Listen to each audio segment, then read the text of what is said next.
Que el vigor de Dios te fortalezca en este tiempo. La esperanza de su segunda venida, de la venida de Cristo, también te permita caminar firme y de una u otra manera andar en sus alturas. Que tu fe te sea aumentada y que puedas navegar sobre las dificultades y los problemas firme y seguro. Estamos en la primera carta del apóstol Pablo a los tesalonicenses. En el capítulo 3, vamos a leer a partir del versículo 6. La palabra de Dios dice así: Pero cuando Timoteo volvió de vosotros a nosotros y nos dio buenas noticias de vuestra fe y amor, y que siempre nos recordáis con cariño, deseando vernos, como también nosotros a vosotros. Por ello, hermanos, en medio de toda nuestra necesidad y aflicción, fuimos consolados de vosotros por medio de vuestra fe, porque ahora vivimos, si vosotros estáis firmes en el Señor. Por lo cual, ¿qué acción de gracias podremos dar a Dios por vosotros por todo el gozo con que nos gozamos a causa de vosotros delante de nuestro Dios, orando noche y día con gran insistencia, para que veamos vuestro rostro y completemos lo que falta a vuestra fe? Mas el mismo Dios y Padre nuestro y nuestro Señor Jesucristo dirija nuestro camino a vosotros. El Señor os haga crecer y abundar en amor unos para con otros y para con todos, como también lo hacemos nosotros para con vosotros, para que sean afirmados vuestros corazones, irreprensibles en santidad delante de Dios nuestro Padre, en la venida de nuestro Señor Jesucristo con todos sus santos. Que Dios bendiga su santa y preciosa palabra. Bueno, sabe, esta palabra de hoy, esta porción, eh, causa algo dentro de mí. Y estoy tratando de discernir realmente qué es lo que me está causando. Pero qué bueno, mis amados, poder notar cómo Pablo amó a cada iglesia. No solamente cómo Pablo amaba su ministerio y desarrollaba su vocación fielmente en relación con Cristo. Óigalo bien, cómo Pablo se entregó a sí mismo de manera pasional por estas iglesias en Cristo Jesús, dándolo todo. Y hoy me atrevo a decir, entre comillas, sin esperar nada a cambio. Sí, desde luego que materialmente no esperaba nada a cambio. Luego abordaremos nuevamente ese tema. Pero, ¿cómo corresponder a alguien que ama tanto? He allí la dificultad de los enamorados. Porque cuando uno ama demasiado,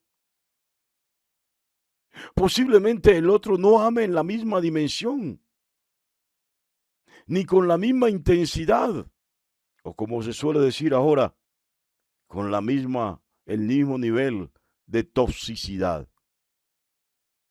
No, la iglesia de Filipo, la iglesia de los filipenses, amaba a Pablo y no escatimaba en demostrarle su amor, su afecto. La iglesia de Corinto realmente, eh, Pablo vino a ser como una especie de piedra en el zapato para ellos, porque ellos querían vivir de cualquier manera y Pablo, no, no, no, no, no, no, no, así no, así no. Pablo les llamaba la atención continuamente. Yo los llamo los bebés de Pablo. Sí, la iglesia de Tesalónica. Bueno, también la iglesia de Colosas. Casi todas las iglesias amaban a Pablo. Sí, había un mutuo amor entre Pablo y las iglesias que él ministraba, entre Pablo y la mayoría de las iglesias a quienes él les predicó. Sí, y yo realmente, vuelvo y le repito, no sé qué sentir cuando, cuando Pablo reconoce que de una u otra manera esta iglesia también lo está amando, que ellos sienten, no que se imaginan, no que les parece. Ellos sienten Timoteo, Pablo, y si la sienten que la iglesia de Tesalónica realmente los ama. Aún más, ellos han venido sintiendo una carga especial por esta iglesia, porque, insisto, es una iglesia sufriente. Es una iglesia que está en la fe, pero no es una fe cómoda. No es una fe donde todo es gozo, alegría, fervor. No es una fe donde todo es paz. Es la iglesia que tiene la fe y esa fe se desarrolla de esta manera. Por cuanto has creído, ahora serás perseguida. Ahora no tendrás paz. Ahora lo que tendrás es problemas, dificultades, aflicciones. Yo los llamo la fe incómoda. Y en esto se identifica Pablo con esta iglesia y esta iglesia con Pablo. Porque el ministerio de Pablo está siendo perseguido tanto como la iglesia está siendo perseguida. Pero qué tremendo. Y usted dirá, ¿por qué tremendo, pastor? Bueno, porque muchas veces los siervos o el siervo de Dios lo da todo. Deja a veces de lado su propia familia. Sus propias aspiraciones naturales, porque todos tenemos aspiraciones naturales, ¿sabía? Voy a contarle algo que usted no sabe. Y esto sí me llena de emoción. Me llena de mucha emoción porque en medio de las dudas de fe que se puedan presentar, que puedan surgir en el momento, cuando alguien ama, cuando alguien quiere servir a Dios, cuando alguien quiere agradar a Cristo, esto le demanda sacrificio, sabía. Conozco a alguien, le conozco y lo digo en presente, porque no es cosa del pasado, que se capacitó para desempeñarse laboralmente en el mundo.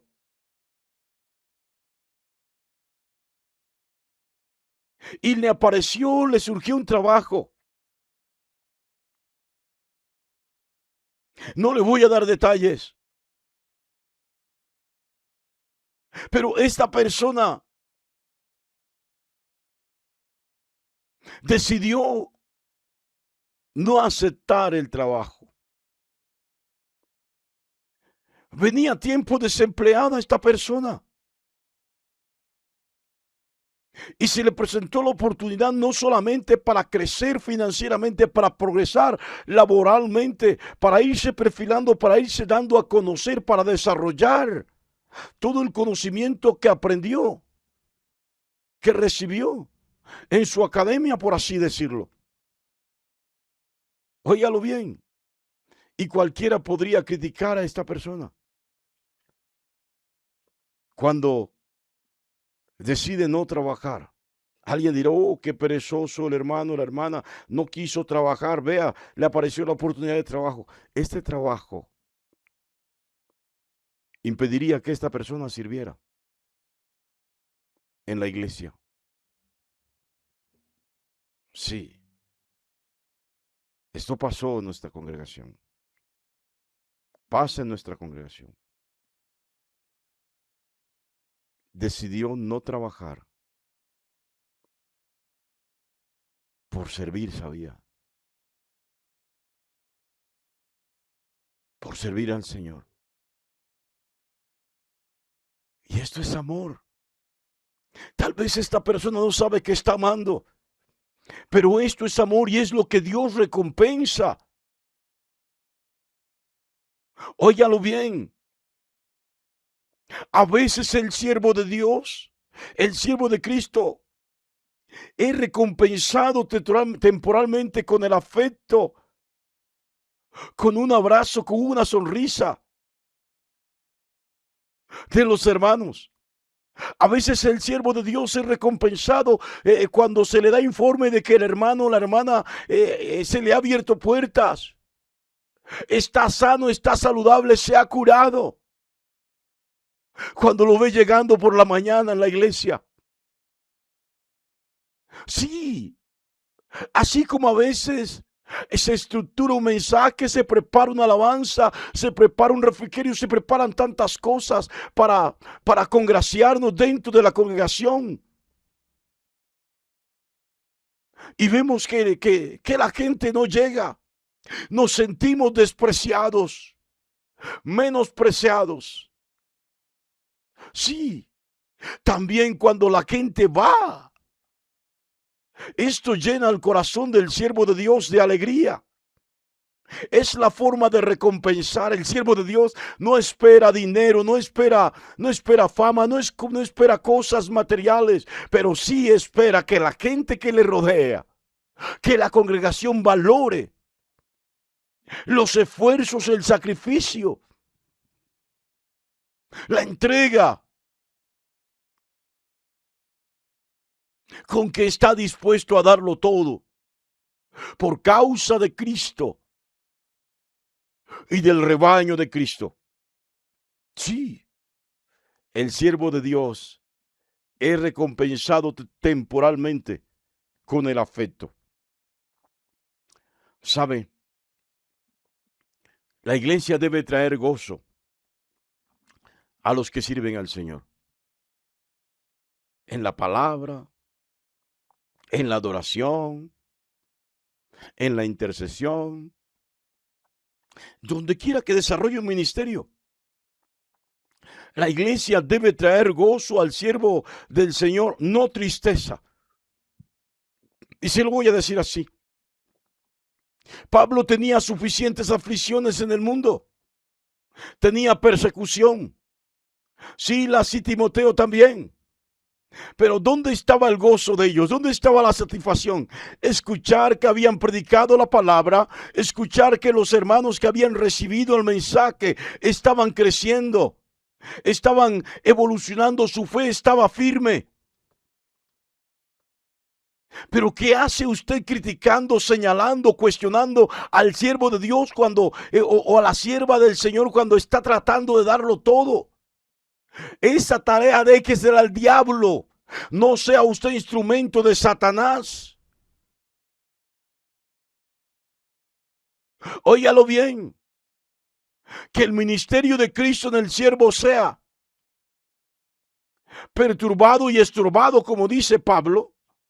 No debería ser tarea de ningún hermano, ninguna hermana de la iglesia. Usted no debe ser instrumento de Satanás para estorbar el ministerio. Usted debe traer gozo, alegría. Debe abrazar, debe consolar. Debe amar a los que sirven al Señor. No ser instrumento para estorbar el ministerio. No sé si ha comprendido en esta mañana, pero el verdadero siervo de Dios es guiado por Dios. Y cuando el siervo de Dios es guiado por Dios, en lugar de criticarlo, en lugar de cuestionarlo, usted debe apoyarlo. ¿Y sabe por qué? Porque él tomará decisiones que a veces parecen incomprensibles, decisiones que parecen irracionales, decisiones que parecen sin sentido.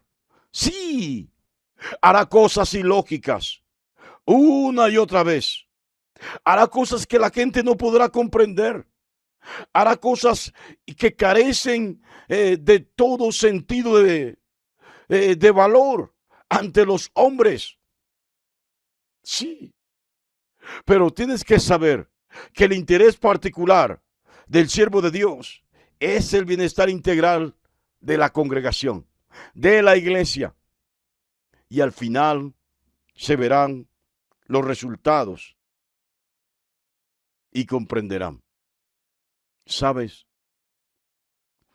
Yo realmente me sorprendo. Pablo da gracias a Dios por el informe que recibe, el informe que Timoteo le trae acerca de la iglesia de Tesalónica. Están creciendo, se están congregando, están evolucionando.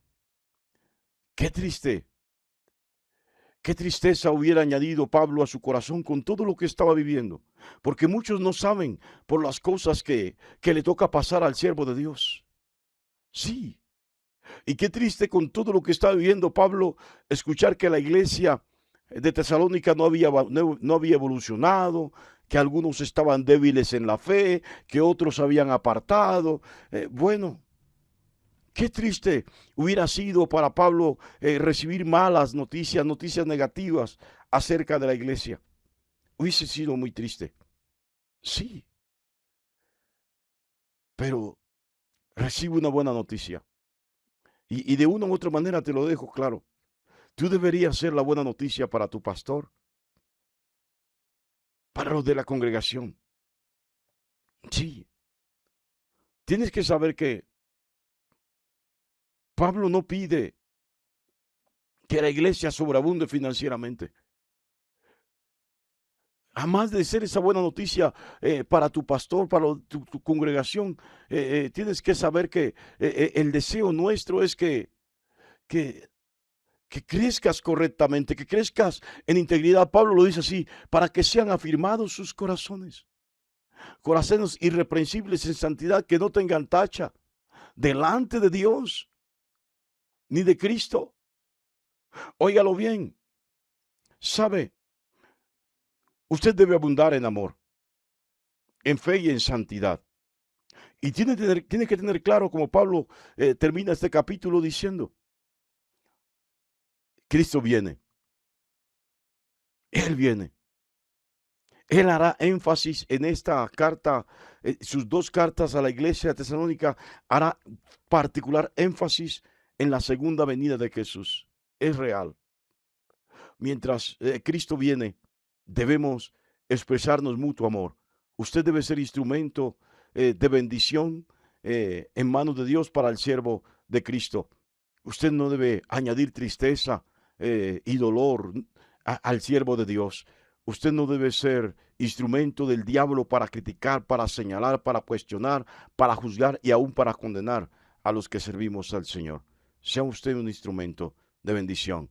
Eh, que su testimonio, su crecimiento espiritual sea un motivo de gozo y de alegría para su pastor. Dios le bendiga grandemente en esta maravillosa y preciosa mañana.